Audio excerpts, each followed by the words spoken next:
The illusion of abandonment. The scenery is beautiful, but monotonous. Then, by the turning of the road, monasteries started emerging from the belly of the mountains, filling me with a second order of joy. The one from childhood books, where hermits touch heaven. The monastery as the screen for that picture. In the bus, the sighs and buzzing chatter of amazement were spreading like flies on butter.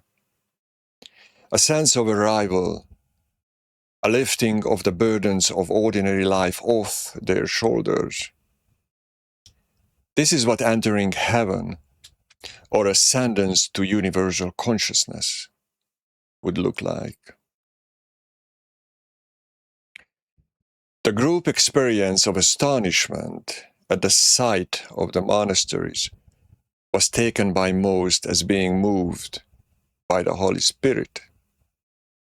Can you see, while moved by the Holy Spirit, that astonishment is ideologically rooted? Can you become sober when intoxicated? Not by effort, not by choice, because our ability to step outside it is paralyzed. Is ideology more than just the seeking of pleasure? I listen to this video or read that book in the hope of finding something new.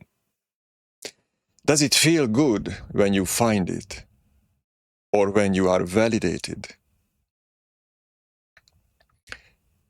Interest creates seeking, and then finding is just piling another layer on the pleasure of seeking.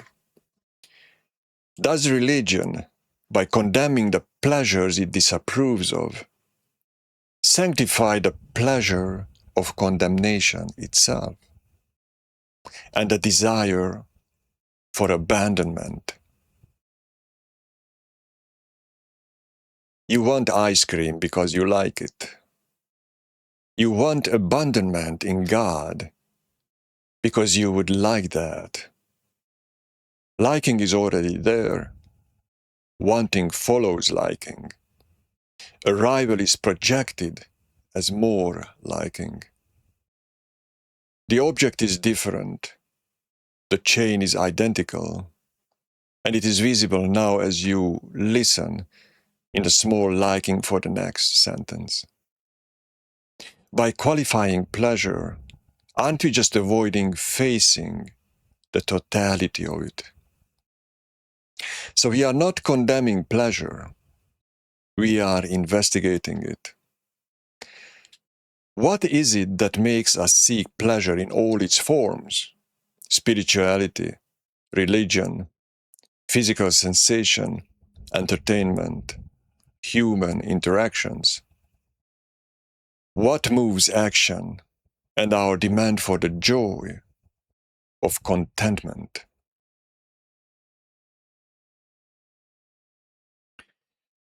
I became an engineer, something I always wanted to be. When the diploma was handed to me, that felt good. A flare.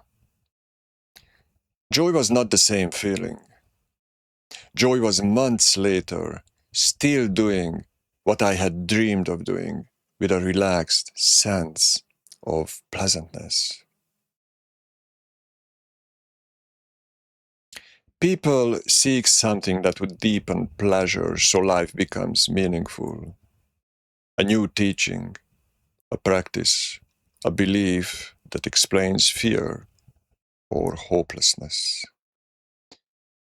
Often, the search is drowned out by comfort or despair. Often, it stops not because search ended, but because a new belief arrived and called itself the end.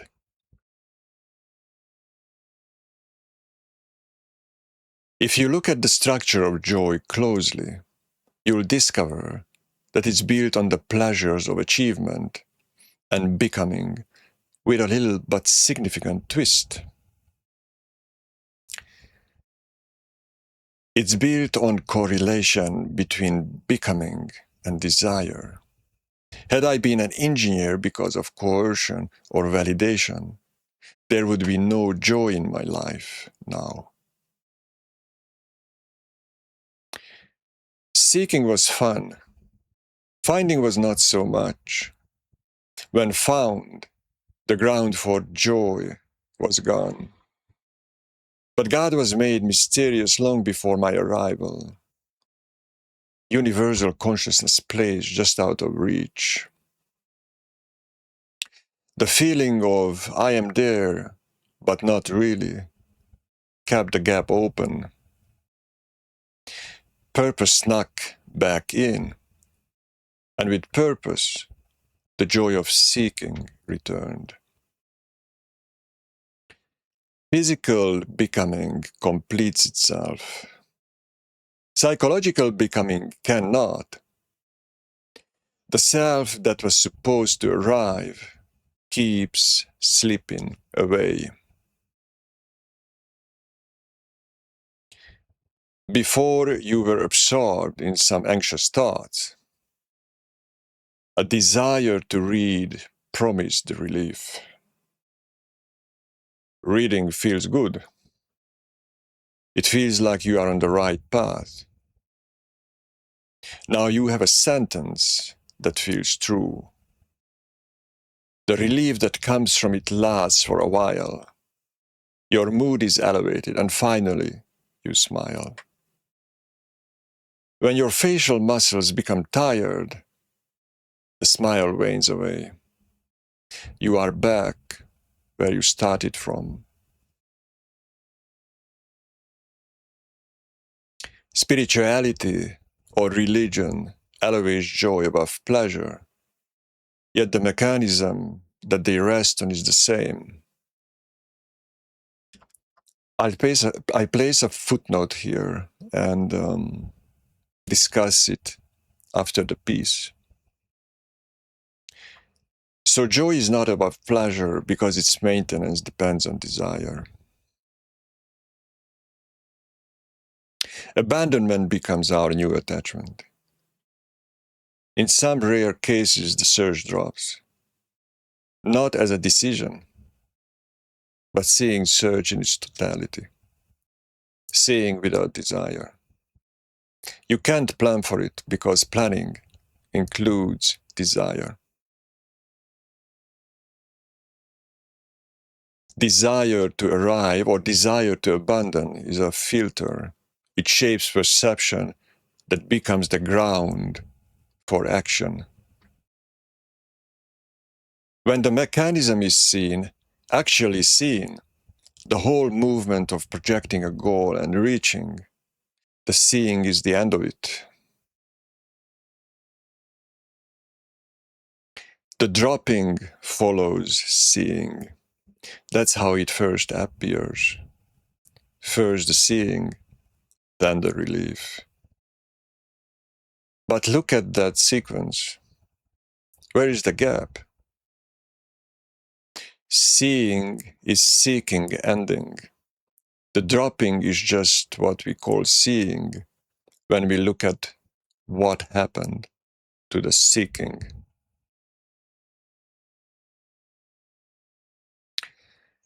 The seeing happens genuinely, but then thought arrives and says, I see. This is what happened. Seeking has dropped, and in that instant, the vigorous seeing has been converted into a flat conclusion, a thing held, a result, a piece of knowledge about an event that occurred.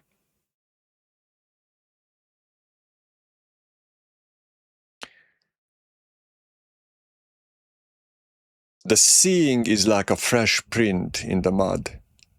Thought arrives and immediately hardens it into stone, preserving the shape but stripping away the present moment. The seeing is only ever now, or it's an image, alive only in the present tense, and gone the moment it's conjugated into the past. Sequence is the very structure of salvage. So consequence smuggles back the continuous self the whole insight was meant to dissolve. The word betrays the seeing. These words can do the same. The moment they become fuel for understanding, instead of simple observation, the mechanism has already taken them as its new propelling power. So the act of seeing can be banged.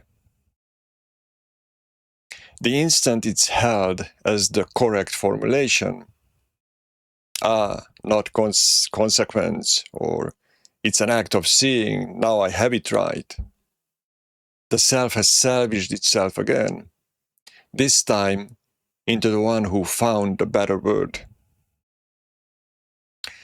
The phrasing is more accurate, and the trap is identical. Nothing closes the trap, because the trap is the holding, not the word held.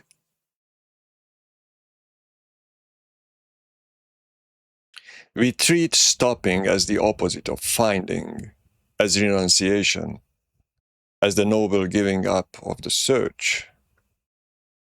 But stopping delivers exactly what finding delivers. The gap is closed, the lack is resolved, the restlessness is over. Stopping is arrival, is the having state, and is the more dangerous form, because it arrives dressed as abandonment. Finding says, I got it. Stopping says, I gave it up. And both leave the self sitting in the same satisfied completion, except stopping has covered its tracks. It looks like not having, while being the purest form of having. The illusion of abandonment is a disguise that lets arrival pass undetected. And this is the footnote. Some spiritual teachers distinguish joy from pleasure by arguing joy has no direction, it happens or cannot be invited. But absence of visible pursuit in the moment doesn't mean no structure underneath. They see still water and conclude it has no source. The river that fed it is the structure joy rests on. The pursuit is finished, not absent. Remove the river, had I become engineer for validation, and joy goes to